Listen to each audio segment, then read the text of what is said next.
Welcome to Seasoned. My name is Jason and I'll be walking you through my spoiler-free opinions of Daredevil Season 1. So if you're wondering about watching it, then I'll do my best to help you find whether it's worth your time or not. On screen is a very brief outline of my opinions of every individual episode. This is not the be all and end all of my opinion. A series should be judged as a whole, of which I'll give an overall A to F grade for the season, so it's not just based off 1 or 2 bad episodes. Yes, I binged like 8 episodes in one go. It was awesome, and I know you're kind of judging me right now, but I didn't have anything better to do. Okay, let's get started. Matt Murdock is a lawyer by day and a blind vigilante with superpowered hearing by night. He is hellbent on ridding Hell's Kitchen, New York City, of organised crime. Yes, this is tied to the Avengers films. No, it is not for children. One of the most interesting parts of the series is Wilson Fisk, criminal overlord who is looking to completely take over Hell's Kitchen, burn it to the ground and rebuild it anew. It's the way they build and explore his character over the series that's most impressive, creating a villain who is sympathetic but also one of the most intimidating and seemingly unreachable antagonists on screen. Diono Frio plays him with a quiet, troubled but terrifying demeanour. Finally, the Marvel Cinematic Universe has a villain that's not boring.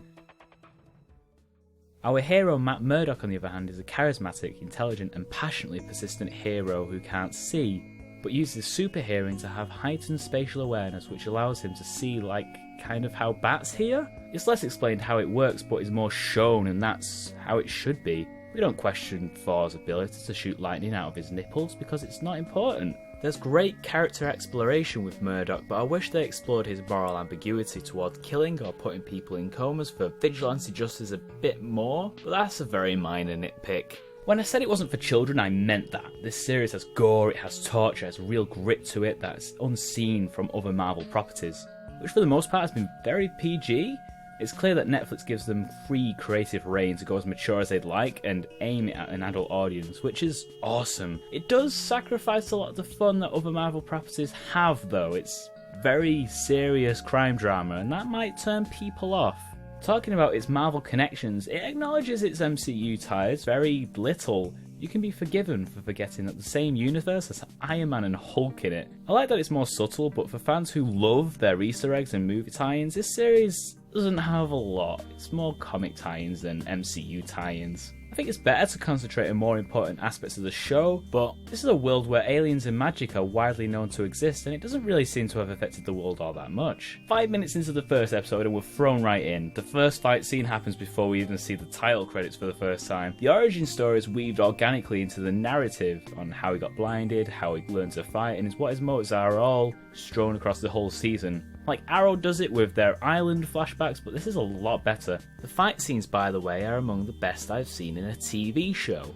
There's one scene that's straight out of the film Oldboy, and it's beautiful. Daredevil is clearly a highly skilled fighter, but is up against a vastly bigger enemy than him, and he gets his ass handed to him a lot. But it's not how hard you hit the mat, it's how you get back up afterwards. It has a great supporting cast, which benefits from only having a few characters as we get to explore their relationships in depth.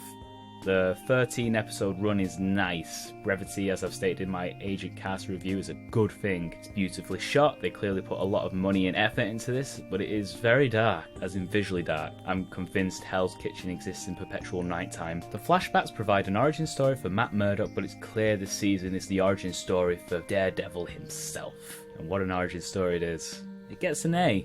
This is now the gold standard for superhero TV shows now, and I can't wait to binge the next one after only 2 days of the show being out, so by the end I forget what daylight and human interaction is, and now there's a big Daredevil-shaped hole in my soul, and oh god, what do I do with my life now?